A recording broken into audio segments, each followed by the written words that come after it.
Hello दोस्तों, आप सभी का स्वागत है मेरा यूट्यूब चैनल सुबह स्टडी पे। आज हम लोग पढ़ेंगे इरिटेरिया 7500 प्लस। इसका डिस्कशन सेट रहेगा 71 और इसमें हम लोग पहला क्वेश्चन देखते हैं। इसमें पहला क्वेश्चन हो जाएगा, परिवार नियोजन कार्यक्रम को किस पंचवर्षीय योजना के दौरान लागू किया गया था। जो परिवार नियोजन कार्यक्रम है ये कह रहा है किस पंचवर्षीय योजना के दौरान लागू किया गया था। तो ये लागू हुआ था चौथी पंचवर्षीय योजना के दौरान। और चौथी पंचवर्षीय योजना के कार्यकाल कहेगा 1969 से 1974 तक था। सातवीं पंचवर्षीय योजना के कार्यकाल हो जाएगा 1985 से 1990 तक। पांचवी जो पंचवर्षीय योजना था ये 1 साल पहले ही बंद हो गया था, तो ये इसका कार्यकाल हो जाएगा 1974 से 1978 तक। ये क्वेश्चन भी आता है कि कौन सी पंचवर्षीय योजना था जो कि 1 साल पहले ही बंद हो गई थी। तो ये थी पांचवी पंचवर्षीय योजना। दूसरी पंचवर्षीय योजना के कार्यकाल कहेगा 1956 से 1961 था। जो पंचवर्षीय योजना है ये आपसे पूछेगा कि किस देश से प्रेरित है। तो ये प्रेरित है किस देश से? सोवियत संघ रूस से। जो परिवार नियोजन कार्यक्रम है कहेगा इसे अपनाने वाला पहला देश कौन सा है। तो पहला देश हो जाएगा भारत। और ये कब अपनाया था? 1952 में। आगे बढ़ते हैं, 2 नंबर हो जाएगा, सर्वप्रथम खाद्यान्नों पर न्यूनतम समर्थन मूल्य को किस वर्ष शुरू किया गया था। सर्वप्रथम खाद्यान्नों पर न्यूनतम समर्थन मूल्य को किस वर्ष शुरू किया गया था। तो ये शुरू किया गया था 1964 में। ऑप्शन हो जाएगा सी। आईडीबीआई के गठन भी हुआ था कब? तो 1964 में। ललित कला अकादमी के गठन 1954 में किया गया था। भारत में जो एसटीडी सेवा है इसकी शुरुआत 1960 में की गई थी और ये पहली बार चालू किया गया था कानपुर से लखनऊ के बीच। आगे बढ़ेंगे, अगला क्वेश्चन हो जाएगा 3 नंबर देखेंगे, सुंदरी वृक्ष निम्नलिखित में से किसकी एक विशेष प्रकार की वनस्पति है। आपको बताना है कि जो सुंदरी वृक्ष है ये निम्नलिखित में से किसकी एक विशेष प्रकार की वनस्पति है। तो ये है ज्वारीय वन का। ऑप्शन हो जाएगा डी। किसकी है? ज्वारीय वन का ये सुंदरी वृक्ष इस वन के वनस्पति है। मैंग्रोव वन जो टैगा वन है ये मैंग्रोव वन के अंतर्गत आता है। आगे बढ़ते हैं, 4 नंबर हो जाएगा, कौन सा पर्वत हिमालय श्रृंखला का भाग है। करा कौन सा पर्वत है जो कि हिमालय श्रृंखला के भाग है। तो इनमें हो जाएगा सभी, काराकोरम, हिंदू कुश और कुनलुन, ये सभी क्या है? हिमालय पर्वत श्रृंखला के भाग है। काराकोरम जो पर्वत है ये भारत तथा चीन के बीच स्थित है। हिमालय के टोटल लंबाई कहेगा तो लगभग में 2400 किलोमीटर है। जो मध्य एशिया है, मध्य एशिया एवं तिब्बत को कौन अलग करता है। तो हिमालय जो पर्वत श्रृंखला है ये मध्य एशिया और तिब्बत को अलग करता है। आगे देखेंगे, 5 नंबर हो जाएगा, क्षारीय मृदा को भारत में अन्य किस नाम से जाना जाता है। क्षारीय मृदा को भारत में अन्य किस नाम से जानते हैं। तो इसे जाना जाता है कलर के नाम से। ऑप्शन हो जाएगा सी। नई जलोढ़ मिट्टी को क्या बोलते हैं। नई जलोढ़ मिट्टी को बोला जाता है क्या? तो खादर। और पुरानी जो जलोढ़ मिट्टी है उसे बोला जाता है बांगर। भारत में आपसे पूछेगा कि कौन सी मिट्टी की मात्रा सर्वाधिक है यानी सर्वाधिक क्षेत्रफल में बिखरा हुआ है। तो ये हो जाएगा जलोढ़ मिट्टी। और जो जलोढ़ मिट्टी है ये सर्वाधिक उपजाऊ भी है। जो जिप्सम है ये क्या करता है। तो मिट्टी के क्षारीयता को कम करने में जिप्सम जो है मदद करता है। जिप्सम ये मिट्टी के क्षारीयता को कम करता है। 6 नंबर देखेंगे, निम्नलिखित में से कौन एक एशिया व यूरोप के मध्य सीमा नहीं बनाता है। इनमें से कह रहा है कि कौन है जो कि एशिया और यूरोप के बीच सीमा नहीं बनाता है। तो ये हो जाएगा स्वेज नहर। ऑप्शन हो जाएगा डी। बाकी यूराल पर्वत, काकेशस पर्वत हो जाएगा, कैस्पियन सागर, ये एशिया और यूरोप के मध्य क्या करता है तो सीमा बनाता है। एशिया को अफ्रीका से कौन अलग करता है। एशिया को अफ्रीका से अलग करता है स्वेज नहर। ये एशिया को अफ्रीका से अलग करता है। स्वेज नहर के बनना जो स्टार्ट हुआ था यानी कि प्रारंभ कब हुआ? 1854 में। स्वेज नहर जो था बन के तैयार हो गया था 1869 में। और स्वेज नहर के राष्ट्रीयकरण कर्नल नासिर के द्वारा कब किया गया था? 1956 में। स्वेज नहर की लंबाई कहेगा तो 168 किलोमीटर है। आगे बढ़ेंगे, अगला क्वेश्चन हो जाएगा 7 नंबर है। 7 नंबर हो जाएगा, सर्वाधिक ऊंचाई पर स्थित दर्रा कौन सा है। तो सर्वाधिक ऊंचाई पे स्थित दर्रा कहेगा तो ये हो जाएगा नाथुला दर्रा। ऑप्शन हो जाएगा सी। और ये किस राज्य में स्थित है? ये स्थित है सिक्किम में। कहाँ पे? तो सिक्किम में। रोहतांग दर्रा कहेगा तो ये हिमाचल प्रदेश है। जो जिला दर्रा ये श्रीनगर को लेह से जोड़ता है। जो जिला जो दर्रा है ये श्रीनगर को लेह से जोड़ता है। खैबर दर्रा स्थित है पाकिस्तान में। आगे देखेंगे 8 नंबर हो जाएगा, निम्नलिखित में से कौन सा नगर भूमध्य रेखा के सबसे निकट है। भूमध्य रेखा के सबसे निकट नगर कहेगा तो ये हो जाएगा सिंगापुर। कौन सा है तो सिंगापुर है। सोमालिया की राजधानी कहेगा तो ये हो जाएगा मोगादिशु। भारत की दक्षिणी बिंदु कह रहा है कि भारत की जो दक्षिणी बिंदु है वह भूमध्य रेखा से कितनी दूरी पर है, तो भूमध्य रेखा से 876 किलोमीटर की दूरी पर है। एशियाई विकास बैंक के गठन हुआ था 1966 में। इसका मुख्यालय कहेगा तो फिलीपींस के मनीला में हो जाएगा। आगे बढ़ते हैं, 9 नंबर क्वेश्चन हो जाएगा, IUCN का मुख्यालय कहाँ पर स्थित है। इसका फुल फॉर्म होता है international union for conservation of nature. इसका कह रहा है कि मुख्यालय कहाँ पे स्थित है, तो इसका मुख्यालय हो जाएगा स्विट्जरलैंड। स्विट्जरलैंड के गलैंड में इसका मुख्यालय है। और इसका गठन आपसे पूछेगा तो इसका गठन हुआ था 1948 में। यूनेस्को के गठन हुआ था 1946 में। मुख्यालय हो जाएगा पेरिस। संयुक्त राष्ट्र संघ के गठन हुआ था 24 अक्टूबर 1945 को। मुख्यालय आपसे पूछेगा तो न्यूयॉर्क हो जाएगा। UNEP के गठन 1972 में हुआ था। मुख्यालय कहाँ पे है तो नैरोबी है। 10 नंबर हो जाएगा, रामसर संधि पर भारत ने किस वर्ष हस्ताक्षर किए थे। रामसर जो संधि हुआ था ये पहली बार रामसर सम्मेलन 1971 में हुआ था। और कहाँ पे तो ईरान में हुआ था। और तो यही क्वेश्चन में ये कह रहा है कि भारत ने रामसर संधि पे हस्ताक्षर कब किया था, तो भारत इस पे हस्ताक्षर किया 1 फरवरी 1982 को। ऑप्शन हो जाएगा सी। वर्तमान में कहेगा भारत में रामसर साइट कितना है, तो वर्तमान में है कितना 98। सबसे ज़्यादा कहाँ पे है तो तमिलनाडु में है। आगे बढ़ेंगे, अगला क्वेश्चन हो जाएगा, आगे देखेंगे 11 नंबर हो जाएगा, वातावरण के जैविक व अजैविक घटकों की अंतःक्रिया से विकसित तंत्र को क्या कहते हैं। वातावरण के जैविक एवं अजैविक घटकों के अंतःक्रिया से विकसित जो तंत्र है उसे क्या बोलते हैं, उसे बोला जाता है पारिस्थितिकी तंत्र। ऑप्शन हो जाएगा सी। पहली बार जो पारिस्थितिकी तंत्र शब्द है ये किसके द्वारा दिया गया था, तो ये दिया गया था एजी टांसले के द्वारा।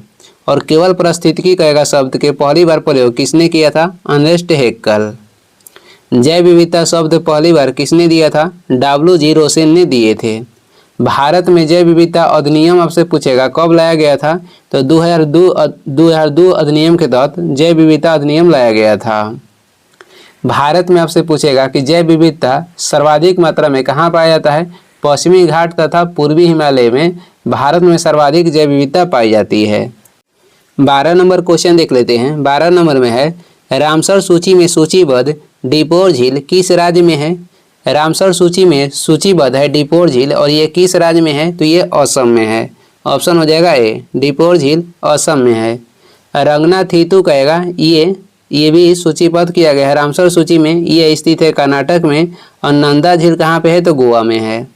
13 नंबर देखेंगे, अनुसूचित क्षेत्रों तथा अनुसूचित जनजातियों के प्रशासन का नियंत्रण के बारे में उपबंध संविधान के किस अनुसूची में शामिल है। कह रहा है कि अनुसूचित क्षेत्रों तथा अनुसूचित जनजातियों के प्रशासन का नियंत्रण के बारे में उपबंध संविधान के किस अनुसूची में शामिल है, तो ये शामिल है किस अनुसूची में, 5वीं अनुसूची में। कहाँ पे, तो 5वीं अनुसूची में। ऑप्शन हो जाएगा सी। और राज्यसभा के सीट के जो आवंटन है ये इसका उल्लेख किस अनुसूची में है, 4थी अनुसूची में। जो मंत्रीगण है इसका शपथ का उल्लेख किस अनुसूची में मिलता है, तो अनुसूचित 3 में। और जो 4 राज्य है इसके प्रशासन के बारे में उल्लेख किस अनुसूची में किया गया है, 6ठी अनुसूची में।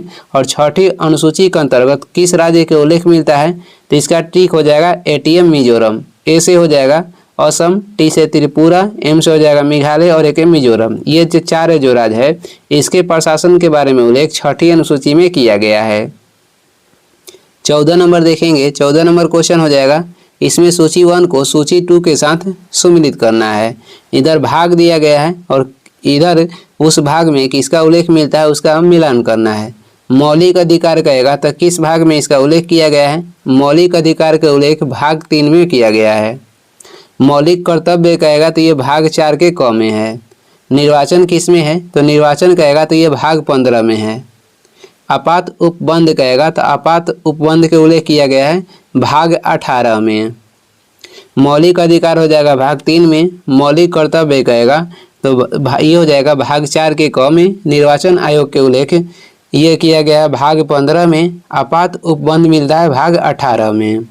उपाधियों के अंत कहेगा तो इसका उल्लेख किया गया है अनुच्छेद 18 में। आपात उपबंध ये भाग 18 में इसका उल्लेख है और उपाधियों का अंत कहेगा तो ये अनुच्छेद 18 में इसका उल्लेख है। आगे बढ़ेंगे, अगला क्वेश्चन हो जाएगा 15 नंबर है, भारत की संसदीय शासन प्रणाली एवं ब्रिटेन की संसदीय शासन प्रणाली में मुख्य अंतर क्या है। आपको बताना है कि दोनों में मुख्य अंतर क्या है, जबकि जो भारत की संसदीय प्रणाली है ये ब्रिटेन से ही ली गई है। तो इसी दोनों में कह रहा है कि क्या अंतर है, तो आपको बताना है कि तो इसमें अंतर हो जाएगा न्यायिक समीक्षा के। ऑप्शन हो जाएगा ए। जो न्यायिक समीक्षा है ये लिया गया है अमेरिका से। भारत में न्यायिक समीक्षा ये लिया गया है कहाँ से, तो अमेरिका से। एकल नागरिकता कहेगा तो ये ब्रिटेन से लिया गया है। बाकी भारत के संसदीय प्रणाली तथा ब्रिटेन के संसदीय प्रणाली में दोनों में क्या कॉमन है, तो देख लेते हैं। सामूहिक उत्तरदायित्व, द्विसदनात्मक व्यवस्थापिका और उसके बाद हो जाएगा वास्तविक एवं नाम मात्र की कार्यपालिका। आगे देखेंगे, अगला हो जाएगा 16 नंबर, भारतीय संविधान के निम्नलिखित अनुच्छेदों में कौन विधायक सत्ता पर पूर्ण नियंत्रण लगाता है। भारतीय संविधान के निम्नलिखित अनुच्छेदों में कौन विधायक सत्ता पर पूर्ण नियंत्रण लगाता है, तो आपको बताना है कौन लगाता है। ये लगाता है अनुच्छेद 14। ऑप्शन हो जाएगा सी। अनुच्छेद 21 में किसका उल्लेख मिलता है, तो इसमें प्राण एवं दैहिक स्वतंत्रता की उल्लेख की गई है। 17 नंबर हो जाएगा, राज्य मंत्री परिषद निम्न में से किसके प्रति उत्तरदायी होता है। तो राज्य के मंत्री परिषद जो है ये उत्तरदायी होता है विधानसभा के प्रति। ऑप्शन हो जाएगा ए। वही केंद्र में कहेगा तो ये होता है लोकसभा के प्रति। केंद्र में कहेगा तो ये लोकसभा के प्रति हो जाएगा। राज्यपाल की क्षमादान करने की शक्ति जो है इसका उल्लेख किस अनुच्छेद में मिलता है, अनुच्छेद 161 में। राष्ट्रपति के क्षमादान की शक्ति है अनुच्छेद 72 में। जो 164 अनुच्छेद है, 164 अनुच्छेद में मुख्यमंत्री की नियुक्ति किसके द्वारा किया जाता है, तो राज्यपाल के द्वारा। आगे देखेंगे, आगे हो जाएगा 18 नंबर, एक व्यक्ति ग्राम पंचायत का चुनाव लड़ना चाहता है, उसकी उम्र कितनी होनी चाहिए। तो उसकी उम्र आपको बताना है कि कितना होना चाहिए, 21 वर्ष या इससे ऊपर। ऑप्शन हो जाएगा सी। 61वां संविधान संशोधन 1989 के तहत वोट देने के जो अधिकार था ये 21 वर्ष से घटाकर कितना कर दिया गया था, 18 वर्ष। लोकसभा के चुनाव लड़ने के लिए कम से कम उम्र होना चाहिए 25 वर्ष या उससे ऊपर। आगे बढ़ेंगे, अगला हो जाएगा 19 नंबर है, निम्नलिखित में से किस संविधान संशोधन के द्वारा पंचायतों को संवैधानिक दर्जा दिया गया था। तो पंचायत के संवैधानिक दर्जा दिया गया था 73वां संविधान संशोधन 1992 के तहत और ये लागू हुआ था 1993 में। 74वां संविधान संशोधन इसका संबंध किससे है, तो इसका संबंध हो जाएगा नगर पालिका से। 42वां संविधान संशोधन को मिनी संविधान कहा जाता है और ये हुआ था 1976 में। आगे बढ़ेंगे, अगला क्वेश्चन हो जाएगा, अगला क्वेश्चन देखेंगे, भारतीय संविधान के अनुसार निम्नलिखित में से कौन एक भारतीय का मूल अधिकार नहीं है। कौन सा कह रहा है कि भारतीय के मूल अधिकार नहीं है, तो अपना शिक्षण संस्थान बनाने पर प्रतिबंध ये एक मूल अधिकार नहीं है। बाकी कानून के समक्ष समानता, धर्म की स्वतंत्रता, भाषण देने की स्वतंत्रता, ये तीनों क्या है, तो मूल अधिकार है। जो मौलिक अधिकार है इसका उल्लेख अनुच्छेद में 12 से 35 में किया गया है। कानून के समक्ष समानता का जो अधिकार दिया गया है ये अनुच्छेद 14 से 18 तक समानता का अधिकार के बारे में बताया गया है। धर्म की स्वतंत्रता के उल्लेख अनुच्छेद 25 से 28 तक है। भाषण देने के अधिकार जो है ये अनुच्छेद 19 में इसका उल्लेख मिलता है। आगे देखेंगे 21 नंबर हो जाएगा, निम्नलिखित में से कौन सा कथन सत्य है। आपको बताना है कि इसमें से कौन सा कथन सत्य है। तो देखते हैं, वित्त आयोग संवैधानिक निकाय है, ये सही है और यही सही है। ऑप्शन ए हो जाएगा, सही हो जाएगा, क्योंकि जो वित्त आयोग है ये संवैधानिक निकाय है। इसका गठन अनुच्छेद 280 के तहत किया गया है। बाकी ऑप्शन देख लेते हैं, वित्त आयोग को संसद नियुक्त करती है, ये कथन जो है गलत है। वित्त आयोग को संसद नियुक्ति नहीं करती है, क्योंकि वित्त आयोग के गठन संसद के द्वारा किया जाता है। वित्त आयोग में 5 सदस्य होते हैं, ये भी गलत है। वित्त आयोग में टोटल 5 सदस्य होते हैं अध्यक्ष सहित, न कि 5 सदस्य होते हैं। इसमें 4 सदस्य होते हैं और 1 होते हैं अध्यक्ष, टोटल हो जाएंगे 5। तो इसमें सत्य चुनना था, ऑप्शन हो जाएगा ए। आगे बढ़ेंगे, 22 नंबर हो जाएगा, निम्नलिखित में से कौन सी समिति कैग के ऑडिट रिपोर्ट की जांच करती है? तो कैग यानी कि नियंत्रक एवं महालेखा परीक्षक के जो ऑडिट रिपोर्ट है, ये कौन समिति जांच करती है? लोक लेखा समिति जांच करती है, ऑप्शन हो जाएगा बी। लोकलेखा समिति को पराकलन समिति के जुड़वा बहन भी बोला जाता है। लोकलेखा समिति गठन कब हुआ था? 1921 में। पराकलन समिति गठन करेगा तो 1950 में किया गया था। आगे देखेंगे, 23 नंबर हो जाएगा, किलोखरी को अपनी राजधानी किस शासक ने बनाया? तो किलोखरी को अपनी राजधानी बनाने वाला शासक कहेगा कौन था? तो ये हो जाएंगे जलालुद्दीन फिरोज खिलजी, और ये खिलजी जो वंश था उसका संस्थापक थे। अलाउद्दीन खिलजी के द्वारा दीवान मुस्तखराज के गठन किया गया था। दीवान कोही जो कि एक कृषि विभाग था, इसका गठन किए थे मोहम्मद बिन तुगलक के। आगे बढ़ेंगे, अगला हो जाएगा, सैयद वंश के संस्थापक कौन था? तो सैयद वंश के संस्थापक हो जाएंगे खिलजी खां, ऑप्शन हो जाएगा ए। सैयद वंश के कार्यकाल कहेगा तो 1414 से लेके 1451 तक था। सैयद वंश के अंतिम कहेगा शासक कौन था? अलाउद्दीन आलम शाह जो थे, ये सैयद वंश के अंतिम शासक थे।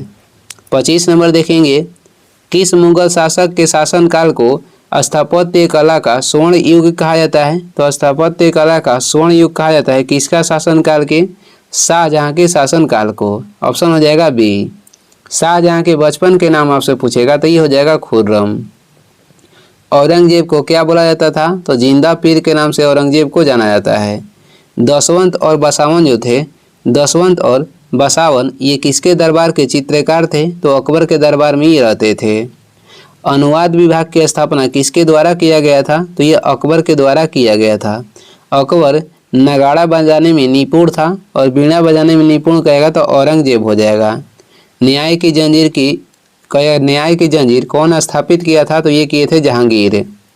आगे बढ़ेंगे, अगला क्वेश्चन हो जाएगा, अगला है परम भागवत की उपाधि धारण करने वाला प्रथम गुप्त शासक कौन था? तो परम भागवत की उपाधि धारण करने वाला प्रथम गुप्त शासक हो जाएगा समुद्रगुप्त। समुद्रगुप्त को भारत का नेपोलियन किसने कहा था? तो ये कहे थे B.A. स्मिथ। गुप्त वंश के संस्थापक आपसे पूछेगा तो ये हो जाएंगे श्रीगुप्त। और गुप्त वंश के वास्तविक संस्थापक कौन थे? चंद्रगुप्त प्रथम। नालंदा विश्वविद्यालय के स्थापना किसके द्वारा किया गया था? कुमारगुप्त के द्वारा। 27 हो जाएगा, शतपथ ग्रंथ किस वेद का ब्राह्मण ग्रंथ है? शतपथ ग्रंथ किस वेद का ब्राह्मण ग्रंथ है? तो ये यजुर्वेद के ब्राह्मण ग्रंथ है, ऑप्शन हो जाएगा बी। गोपथ किसका ब्राह्मण ग्रंथ है? तो ये अथर्ववेद का है। पंचविंश किसका है? पंचविंश हो जाएगा सामवेद का। ऐतरेय हो जाएगा किसका? तो ये ऋग्वेद का है। आगे देखेंगे, अगला क्वेश्चन हो जाएगा, अगला है विष्णु पुराण किस वंश से संबंधित है? विष्णु पुराण का संबंध किस वंश से संबंधित है? तो विष्णु पुराण इसका संबंध हो जाएगा आपको मौर्य वंश से, ऑप्शन हो जाएगा ए। मौर्य वंश के बाद कौन सा वंश शासन किया था? तो मौर्य वंश के बाद आया था शुंग वंश। और जो मनुस्मृति की रचना हुई थी ये शुंग वंश के काल में हुई थी। विष्णु पुराण के संबंध हो जाएगा मौर्य वंश से। वायु पुराण के संबंध कहेगा तो गुप्त वंश से है। और मत्स्य पुराण के संबंध हो जाएगा आंध्र सतवाहन वंश से। 29 नंबर हो जाएगा, द्वितीय आंग्ल मैसूर युद्ध के समय कह रहा है कि भारत के गवर्नर जनरल कौन था? तो दूसरा जब आंग्ल मैसूर युद्ध हुआ उस समय भारत के गवर्नर जनरल हो जाएंगे वारेन हेस्टिंग्स, इनका कार्यकाल था। दूसरा आंग्ल मैसूर युद्ध कब हुआ था? 1780 से 84 के बीच। पहला हुआ था 1767 से 69 के बीच। तीसरा कब हुआ? तीसरा हुआ था 1790 से 92 के बीच। उस समय किसका कार्यकाल था? लॉर्ड कॉर्नवालिस का। चौथा हुआ था किसके कार्यकाल में? लॉर्ड वेलेस्ली के कार्यकाल में। और इसका कब से कब हुआ था? तो ये 1798-99 में है। आगे देखेंगे, अगला क्वेश्चन हो जाएगा, 30 नंबर क्वेश्चन है, निम्नलिखित में से कौन सुमिलित नहीं है उसे चूज करना है। निम्नलिखित में से कह रहा है कि कौन इसमें से सुमिलित नहीं है, तो देखते हैं कौन सुमिलित नहीं है। नौसेना विद्रोह कब हुआ था, तो ये 1946 में हुआ था। कहाँ पे, तो मुंबई में, ये तो सही है। कांग्रेस सोशलिस्ट पार्टी गठन जो हुआ था 1934 में हुआ था, ये भी सही है। बारदोली सत्याग्रह कब हुआ था, 1928 में हुआ था, ये भी सही है। इसका नेतृत्व कौन किए थे, सरदार पटेल। पूना पैक्ट 1931 में नहीं हुआ था, यही गलत है। पूना पैक्ट कब हुआ था, 1932 में हुआ था। और 1931 में क्या हुआ था, तो गांधी इरविन समझौता हुआ था, जिसका अन्य नाम कहेगा तो दिल्ली समझौता भी है। 31 नंबर देखेंगे, कांग्रेस के किस अधिवेशन में पहली बार वंदे मातरम गाया गया था, तो कौन सा अधिवेशन था जो कि पहली बार वंदे मातरम गाया गया था, तो ये हो जाएगा 12वां अधिवेशन। और पहली बार कलकत्ता अधिवेशन में वंदे मातरम गाई गई थी, कब था, 1896 में। उस समय का अध्यक्ष कौन थे, रहमतुल्लाह सयानी थे। 21वां अधिवेशन जो हुआ था ये बनारस में हुआ था 1905 में। इसका अध्यक्ष कौन थे, तो ये थे गोपाल कृष्ण गोखले। 22वां जो अधिवेशन हुआ था ये कलकत्ता में हुआ था 1906 में। इसका अध्यक्ष थे दादा भाई नौरोजी, और इसी में पहली बार स्वराज्य शब्द के प्रयोग किए थे दादा भाई नौरोजी। आगे देखेंगे 32 नंबर हो जाएगा। 32 नंबर क्वेश्चन है, समाचार दर्पण पत्रिका के संस्थापक कौन थे। समाचार दर्पण जो पत्रिका था इसका संस्थापक कौन थे, तो इसका संस्थापक थे विलियम कैरी। ऑप्शन हो जाएगा डी। राष्ट्रगुप्तुर जो पत्रिका था इसका संपादक कौन थे, दादा भाई नौरोजी। पहली कहेगा कि भारत के समाचार पत्र कौन था, बंगाल गजट था। जे कहेगा जिसके प्रवर्तक या कहेगा कि समर्थक कौन थे, तो जेम्स अगस्ट हिक्की, यानी कि जे हिक्की जो थे बंगाल गजट पत्रिका के संपादक थे। अमृत बाजार पत्रिका के संपादक कहेगा तो ये हो जाएंगे शिशिर कुमार घोष। 33 नंबर क्वेश्चन देखेंगे, पर्वतों पर आच्छादित हिम सूर्य की गर्मी द्वारा एक साथ न पिघलने का कारण क्या है। पर्वतों पर आच्छादित हिम सूर्य की गर्मी द्वारा एक साथ न पिघलने का कारण आपको बताना है। इसका कारण क्या है, तो इसका कारण ये हो जाएगा, यह सूर्य से प्राप्त अधिकांश जो ऊष्मा है उसको परावर्तित कर देती है। यह सूर्य से प्राप्त अधिकांश जो ऊष्मा है इसे क्या करती है, तो परिवर्तित कर देती है। और जो सूर्य में ऊर्जा का जो स्रोत है ये हो जाएगा नाभिकीय संलयन। आगे देखेंगे 34 नंबर क्वेश्चन है, रेफ्रिजरेटर खाद्य पदार्थों को खराब होने से बचाते हैं, इसका कारण क्या है, तो इसका आपको कारण बताना है कि रेफ्रिजरेटर जो है खाद्य पदार्थों को खराब होने से क्यों बचाते हैं। तो इसके न्यून तापमान पर जीवाणु और फफूंदी यानी कि कवक निष्क्रिय होते हैं। इसके न्यून तापमान पर जीवाणु और फफूंदी जिसे कवक कहते हैं ये निष्क्रिय होते हैं। और रेफ्रिजरेटर द्वारा जो गैस निकलती है CFC ये किसको हानि पहुंचाती है, तो ओजोन परत को हानि पहुंचाती है। 35 हो जाएगा, गुरुत्वाकर्षण बल निम्नलिखित में से किस स्थान पर सबसे कम होता है। गुरुत्वाकर्षण बल सबसे कम कहाँ पे होगा, तो विषुवत रेखा पर। ऑप्शन हो जाएगा ए। महत्तम कहाँ पे होता है, ध्रुव पे, यानी महत्तम हो जाएगा सर्वाधिक, और केंद्र पे होता है 0। 23.5 डिग्री उत्तरी अक्षांश को कर्क रेखा बोलते हैं, और 23.5 डिग्री दक्षिणी अक्षांश को क्या बोलते हैं, मकर रेखा। आगे हो जाएगा 36 नंबर है, कपड़ों पर लगे हल्दी के दाग पर जब क्षारीय प्रकृति वाला साबुन रगड़ते हैं तब उस धब्बे का रंग भूरा लाल हो जाता है, और ऐसा क्यों होता है। कपड़ों पर लगे हल्दी के दाग पर जब क्षारीय प्रकृति वाला साबुन रगड़ते हैं तब धब्बे का रंग जो है भूरा लाल हो जाता है, और ऐसा क्यों होता है आपको बताना है। तो ऐसा होता है, हल्दी एक प्राकृतिक सूचक है। हल्दी क्या है, एक प्राकृतिक सूचक है, इसी के कारण। आगे बढ़ेंगे, अगला क्वेश्चन हो जाएगा। आगे देखते हैं, फ्लोरोसेंट ट्यूब में साधारणतः कौन सा पदार्थ का प्रयोग किया जाता है। तो इसमें कौन सा पदार्थ रहता है, पारा, वाष्प और आर्गन। ऑप्शन हो जाएगा डी। सोडियम जो है रक्तचाप नियंत्रण एवं जल संतुलन बनाने में मदद करता है। शरीर में सोडियम का कार्य जो है, सोडियम रक्तचाप नियंत्रण करता है एवं जल संतुलन को बनाए रखता है। 38 नंबर हो जाएगा, निम्नलिखित में से कौन टिंडल प्रभाव को प्रदर्शित करता है। इसमें आपको बताना है कि कौन है जो कि टिंडल प्रभाव को प्रदर्शित करता है। तो ये प्रदर्शित करता है दूध और पानी का मिश्रण। ऑप्शन हो जाएगा ए, दूध और पानी का मिश्रण। कॉपर सल्फेट का विलयन और नमक का घोल ये क्या है? तो ये समांगी मिश्रण के उदाहरण है। 39 नंबर हो जाएगा, डीएनए में कौन सी शर्करा पाई जाती है? आपको बताना है कि डीएनए में कौन सी शर्करा पाई जाती है। ये हो जाएगी डीऑक्सीराइबोज। डीऑक्सीराइबोज ऑप्शन हो जाएगा बी। डीएनए जो है ये प्रोटीन निर्माण के आदेश देता है। शरीर के अंदर प्रोटीन निर्माण में आदेश कौन देता है? तो ये देता है डीएनए। और प्रोटीन निर्माण कौन करता है? तो आरएनए जो है ये प्रोटीन निर्माण करता है, आदेश देता है डीएनए। आगे बढ़ेंगे, अगला क्वेश्चन हो जाएगा 40 नंबर है, केवल पादप कोशिकाओं में पाए जाने वाले कोशिकांग निम्न में से कौन है? तो केवल पादप कोशिकाओं में पाए जाने वाला कोशिकांग कहेगा तो ये हो जाएगा प्लास्टिड। ऑप्शन हो जाएगा ए, प्लास्टिड। लाइसोसोम के खोज कौन किए थे? डी दुबे किए थे 1958 में। कोशिका झिल्ली बनी होती है, तो जो कोशिका झिल्ली है आपको बताना है किसकी बनी होती है। ये लिपिड प्लस प्रोटीन के बना होता है। लिपिड प्लस प्रोटीन मिलके बनता है कोशिका झिल्ली। आगे देखेंगे 41 नंबर हो जाएगा, जीवाणुओं की कोशिका भित्ति निम्नलिखित में से किसकी बनी होती है? जीवाणु की कोशिका भित्ति बनी होती है किसकी? ये बनी होती है पेप्टिडोग्लाइकन को। पेप्टिडोग्लाइकन का बना होता है जीवाणुओं का कोशिका भित्ति। सामान्य कोशिका भित्ति किसका बना होता है? तो सेलुलोज का।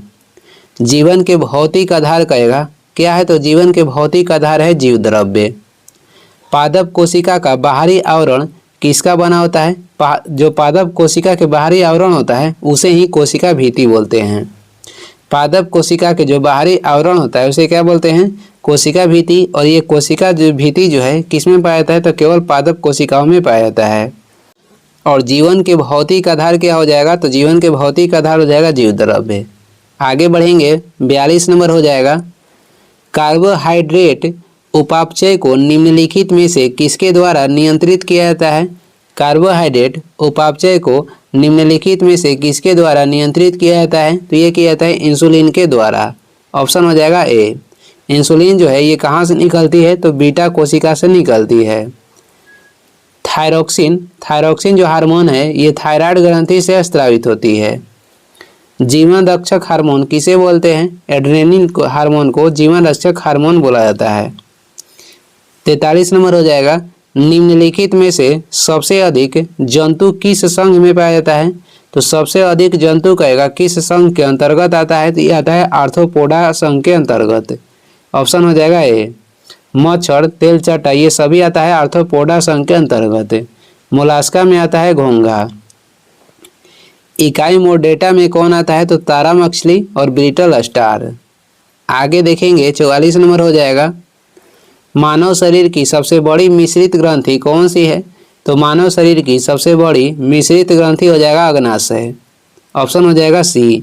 इसे अग्नाशय, जो अग्नाशय है इसे मिश्रित ग्रंथि इसलिए बोला जाता है कि ये अंतःस्रावित और बाह्यस्रावित दोनों है। वैसे शरीर की सबसे बड़ी ग्रंथि कहेगा तो यकृत हो जाएगा, दूसरा सबसे बड़ा कहेगा तो अग्नाशय हो जाएगा, और सबसे बड़ा अंतःस्रावित ग्रंथि कहेगा तो ये हो जाएगा थायराइड। जठरस ये कहाँ से निकलता है? तो ये निकलता है अमाशय से। 45 नंबर क्वेश्चन है, रदरफोर्ड के परमाणु मॉडल की त्रुटियों को दूर किसने किया? तो दूर कौन किए थे? तो ये किए थे कौन? Niels Bohr. ऑप्शन हो जाएगा बी। नील्स बोर ने परमाणु संरचना के खोज किए थे। प्रोटॉन के खोज किए थे गोल्डस्टीन, इलेक्ट्रॉन के किए थे जे थॉमसन, और न्यूट्रॉन के किए थे जेम्स चैडविक। 46 नंबर हो जाएगा, एल्कोहल से ईथर बनाने की विधि में उत्प्रेरक के रूप में निम्न में से किसका प्रयोग किया जाता है? तो एल्कोहल से ईथर बनाने में कौन सा उत्प्रेरक का प्रयोग होता है? गर्म एल्यूमिना का। ऑप्शन हो जाएगा ए। वनस्पति तेल से कृत्रिम घी बनाने में कौन सा उत्प्रेरक का प्रयोग होता है? तो निकेल का। क्लोरीन गैस बनाने के डिक्कन विधि में किसका प्रयोग करते हैं? कि ऊपरी क्लोराइड का। 47 नंबर हो जाएगा, साबुन ग्रीज को किस विधि द्वारा अलग करता है? तो साबुन जो है ग्रीज को कौन सा विधि के द्वारा अलग करता है? पाइसीकरण के द्वारा। ऑप्शन हो जाएगा ए। फिटकिरी जो है पानी को कौन सा विधि से साफ करता है? ये करता है स्कंदन विधि के द्वारा। 48 नंबर क्वेश्चन हो जाएगा, निम्नलिखित में से कौन सुमिलित नहीं है? तो देखते हैं इसमें से कौन सुमिलित नहीं है। ओलिव की शाखा संस्कृति एवं सभ्यता का प्रतीक है और यही सम्मिलित नहीं है। ओलिव की जो शाखा है ये शांति का प्रतीक है और कबूतर पक्षी भी ये भी शांति के प्रतीक है। उल्टा झंडा कहेगा तो ये संकट का प्रतीक है। तो इसमें कह रहा है कौन सुमिलित नहीं है, तो ये जो है सही सुमिलित नहीं है। आगे बढ़ेंगे, 49 नंबर हो जाएगा, दिल्ली का मोती मस्जिद किस मुगल शासक के द्वारा बनवाया गया था? तो दिल्ली के जो मोती मस्जिद है ये बनवाया गया था किसके द्वारा? औरंगजेब के द्वारा। और वही आगरा के किले में मोती मस्जिद की निर्माण किसके द्वारा करवाया गया था? शाहजहां के द्वारा। कौशाम्बी अभिलेख में जो अशोक के कौशाम्बी अभिलेख है इस पे किस मुगल शासक के लेख का उत्कीर्ण मिलता है? तो ये मिलता है जहांगीर के लेख का उत्कीर्ण। अकबर ने इलाहाबाद के किला, आगरा के किला और लाहौर के किला के निर्माण करवाया था। पंचमहल के निर्माण भी कौन करवाए थे? तो अकबर। आगे बढ़ेंगे, अगला क्वेश्चन हो जाएगा 50 नंबर है, वारकरी संप्रदाय की स्थापना किसने की? तो वारकरी जो संप्रदाय है इसकी स्थापना किसके द्वारा किया गया था? तुकाराम के द्वारा। और ये किसके समकालीन थे? तो ये अकबर के समकालीन थे। किसके? तो अकबर के। और वही श्री संप्रदाय के कहेगा संस्थापक कौन थे? तो ये थे रामानुज। इसके बाद ऑनलाइन जो महत्वपूर्ण क्वेश्चन है उसे देख लेते हैं। मुगल साम्राज्य का एकमात्र शासक जिसका राज्याभिषेक 2 बार हुआ है? तो एकमात्र शासक औरंगजेब थे जिसका राज्याभिषेक 2 बार हुआ। और मुगल कहेगा कौन मुगल शासक थे जो कि 2 बार शासन किए थे? तो ये थे हुमायूं। दूसरा शासन इन्होंने स्टार्ट की 1555 में। औरंगजेब ने अपना दूसरा राज्याभिषेक कब करवाया था? तो ये करवाया था 1659 ईस्वी में। औरंगजेब को जिंदा पीर कहा जाता था। इसने सिख धर्म के जो 9वें गुरु थे तेग बहादुर की हत्या करवा दी थी। इसने 1666 में शिवाजी को कैद कर कहाँ पे रखा था? जयपुर भवन में। आगे बढ़ते हैं, औरंगजेब ने पुनः 1679 ईस्वी में जजिया कर को लागू किया, जो कि 1564 में जजिया कर को समाप्त कौन किए थे? अकबर किए थे। औरंगजेब पुनः लागू किया 1679 में। इसने प्रसिद्ध बीबी के मकबरा का निर्माण कहाँ पे करवाया था? औरंगाबाद, महाराष्ट्र। औरंगजेब के शासनकाल में सर्वाधिक हिंदू अधिकारी नियुक्त हुए थे। इसने अपने दरबार में संगीत पर पाबंदी लगा दी थी। आगे देखेंगे, इसने सिक्कों पर कलमा खुदवाना, झरोखा दर्शन, तुलादान प्रथा, नौरोज त्योहार आदि पर प्रतिबंध कर दिया था।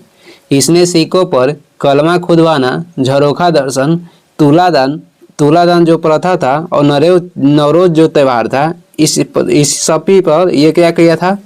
प्रतिबंध लगा दिया था। इसने 1686 में बीजापुर तथा 1687 में गोलकुंडा को मुगल साम्राज्य में मिलाया था। औरंगजेब के समय सूबों की संख्या सर्वाधिक थी और ये संख्या कितनी थी? 20। फ्रांकोइस बर्नियर को औरंगजेब के चिकित्सक के रूप में जाना जाता है। औरंगजेब सुन्नी धर्म का अनुयायी था। कौन धर्म का अनुयायी था? सुन्नी धर्म का। औरंगजेब के समय हुए जो जाट विद्रोह था इसका नेतृत्व कौन किए थे? राजा रामेव गोकुला ने किया था। औरंगजेब के समय जाट विद्रोह के नेतृत्व राजा रामेव गोकुला ने किया था। औरंगजेब बीणा बजाने में निपुण था। आगे देखेंगे, औरंगजेब दारुल हर्ब यानी कि काफिरों का देश को दारुल इस्लाम यानी कि इस्लाम का देश में परिवर्तित करने को अपना महत्वपूर्ण लक्ष्य मानता था। औरंगजेब की मृत्यु कब हुआ? अहमदनगर के पास हुआ था 1707 ईस्वी में। और ये इस वीडियो के लास्ट क्वेश्चन है। वीडियो को लास्ट तक देखने के लिए धन्यवाद। वीडियो पसंद आ रहा है तो लाइक कर दें और चैनल पर नए हैं तो सब्सक्राइब कर दें। कुछ सुझाव एवं सलाह देना है तो कमेंट करके ज़रूर बताएं। Thank you.